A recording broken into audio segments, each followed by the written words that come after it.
Pierre est en prison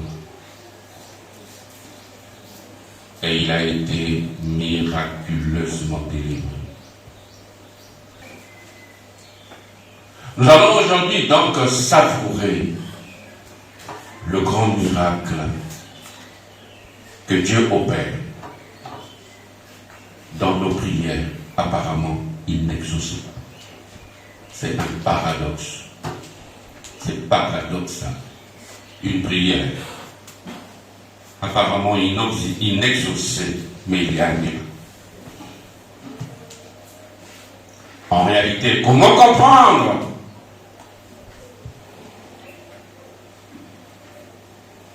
cette action de Dieu dans nos prières apparemment inexaucée? Donc, il y a une intervention de Dieu dans nos prières, dites, considérées comme inexaucées par le créateur. Quel est ce miracle? C'est incompréhensible ce que je commence à dire. Tu as demandé le foyer, le Seigneur jusque-là ne te donne pas, mais on te dit qu'il y a un miracle qu'il accomplit. Dans cette prière, apparemment inexaucée. Quel est ce miracle?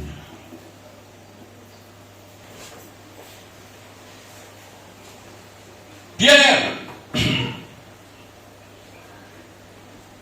donc se retrouve délivré, donc par une intervention miraculeuse du Seigneur, les portes de prison se sont ouvertes devant Paul et accompagnés de l'ange de Dieu, ils sont sortis de la prison. Toi qui penses que Dieu n'écoute pas tes prières, toi qui penses que le Seigneur Dieu est ingrat, il ne mérite donc pas ton amour.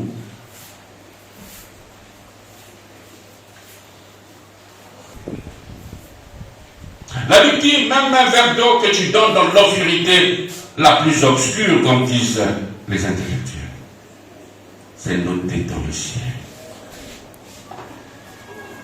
Le verre d'eau, un geste, le geste de charité le plus simple. Tu donnes un verre d'eau à quelqu'un dans l'obscurité la plus obscure, c'est noté dans le ciel. Et tu crois que lorsque tu as crié vers lui, il n'a rien perçu. Il fait la sourdine. Dieu entend nos prières. Mais la seule chose que nous voulons, peut-être qu'il exauce nos prières, non pas à sa manière, mais à notre manière, selon notre volonté. C'est-à-dire, au lieu de dire comme le Seigneur, Père, non pas à Gethsémani au Golgotha ce jour-là dans l'après-midi, ce vendredi dans l'après-midi, au lieu de dire comme le Seigneur, le jour de sa passion, non pas ma volonté, que ta volonté se fasse, mais nous disons dans nos prières, Seigneur, je n'ai pas besoin de ta volonté, fais ce que je veux.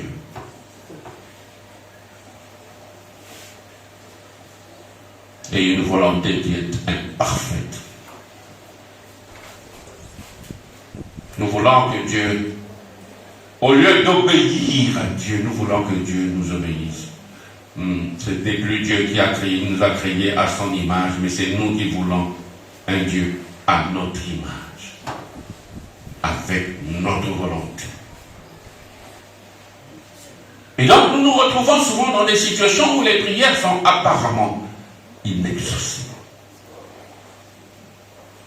Donc tu as l'impression que Dieu fait la sourde oreille, il n'entend pas tes prières.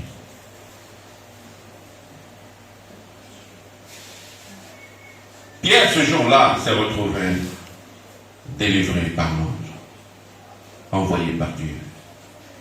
Mais un jour viendra où il va être exécuté. Ce jour-là, on peut dire que sa prière était inexaucée. Donc vous allez dire, ce jour-là, Dieu l'avait abandonné.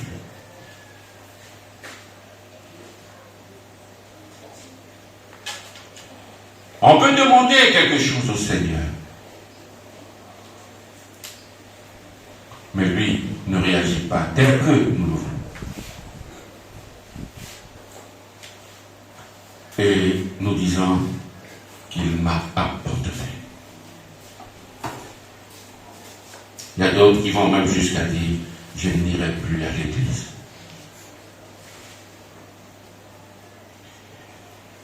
Mais donc notre préoccupation est la suivante, comme nous venons de longtemps, et de le dire au début. Le miracle qui est opéré dans nos prières, apparemment inexaucé. Tu vois, tu pries tous les jours, mais tu vois que Dieu ne fait rien. Il ne réagit pas. Mais l'on te dit qu'il y a un miracle qui s'est opéré. Quel est ce miracle? Donc, ah non, il y a une nouvelle église dans le quartier. Quelle est la dénomination? L'église du miracle. Les assemblées de Dieu du miracle. Et l'on vous dit même, venez chez nous. Votre succès est garanti. Il faut même un peu plus loin. Non seulement le succès est garanti, mais on vous dit que le malheur dans ta vie sera éloigné. Donc tu n'as pas de vendredi saint. Et ils vont encore un peu plus loin. En disant, chez nous, tes ennemis seront tués. Donc c'est une église où on prêche le Christ, seulement le Christ triomphant. Mais on oublie la croix. Est-ce qu'il y a un passage dans la Bible où Jésus aurait condamné les médecins au chômage? Est-ce qu'il y a un passage dans la Bible où il aurait pris la décision d'abattre toutes les pharmacies? Mais à quel moment il y a miracle? Il y a miracle là où il y a la foi. Là où il y a la foi, c'est là où on parle de miracle.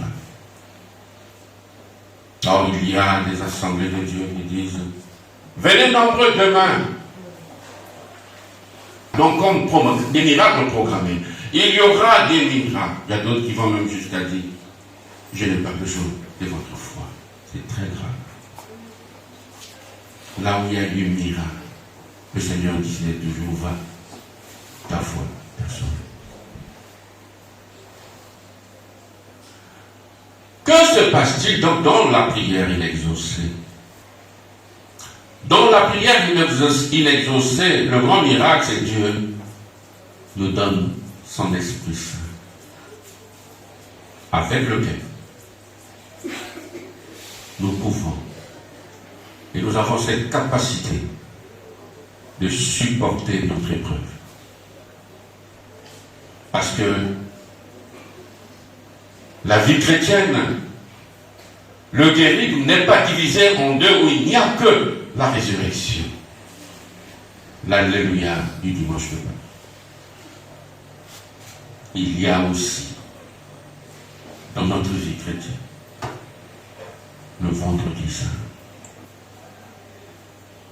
Et donc cet Esprit Saint qui est donné dans une prière inexaucée nous aide en fait à ce grand miracle qui est de supporter notre croix en attendant la décision définitive. Dieu ne nous parle pas seulement dans les moments bien heureux de notre existence, mais il nous parle aussi et surtout dans les moments douloureux de notre existence. Dans nos prières, apparemment inexaucées, il y a le grand miracle.